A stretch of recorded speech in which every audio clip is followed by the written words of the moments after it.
کندهار ښاروالۍ د ښار د اساسي زیربناوو د پیاوړتیا په دوام د دغه ښار په 12مه ناحیه کې د حکیم صاحب هډې ته څیرمه د فامیلي سړک د اساسي رغونې چارې نږدې د 12 میلیونه افغانیو په لګښت پیل کړې.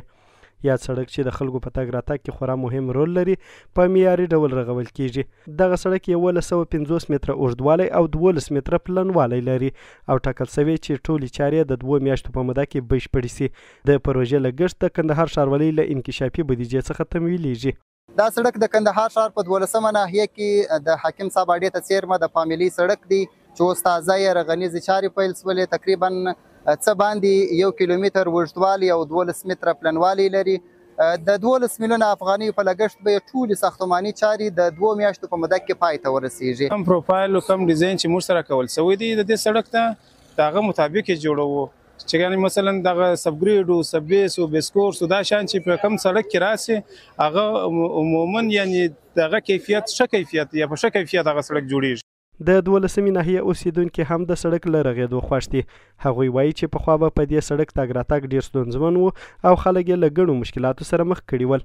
دومره خوشحاله یو لکه زموږ خپل کور چې را جوړ کړی دی دا ډېر بېچاره ولس دی ډېر غریب ولس دی چې ته زموږ سره دومره کومک وکړي ستاسې سره دې الله کومک وکړي چې دغه سړکان مو را جوړ کړی او د خدای ګرد روزانه والا دي زرنجان دي ټکسیان دي در بدره دي دوړې دي خلک یې ټوک ټوک کړي ټول مریضان دي د کورو ته دوړې وراوړي. دا سړک جوړ شوی و ډېر کمزوری جوړ شوی و نو ډېرې که ډېر وجه دا مو ډېر په خوشحاله شو چې دا کار وشروع وسو خو ډېر دغه و دا موټران مو ښه ته کډې وې ډېره ستونزه یې درلوده د موټران چې دغه دغه بازاره پر بېلتو دغونه ستونزه نه وه لکه په دې سړک کې زموږ دا غوښتنه وه د ټول ولس چې سړک به نه سو دغه غوښتنه وه چې دا سړک را جوړ سي. نو اوس یې کور ودان د ښاروالۍ د کندهار چې دغه سړک پروژه منظور کړله او اوس هغه د پیلن کار پر شروع دی.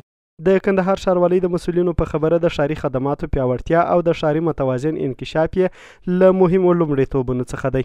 دوی زیاتوي چې د فامیلي سړک د بشپړېدو سره به نه یوازې د تګ راتګ ستونزې کمې سي بلکې د خلکو ورځنی ژوند به اسانه او د سیمې اقتصادي فعالیتونه به هم پیاوړي سي.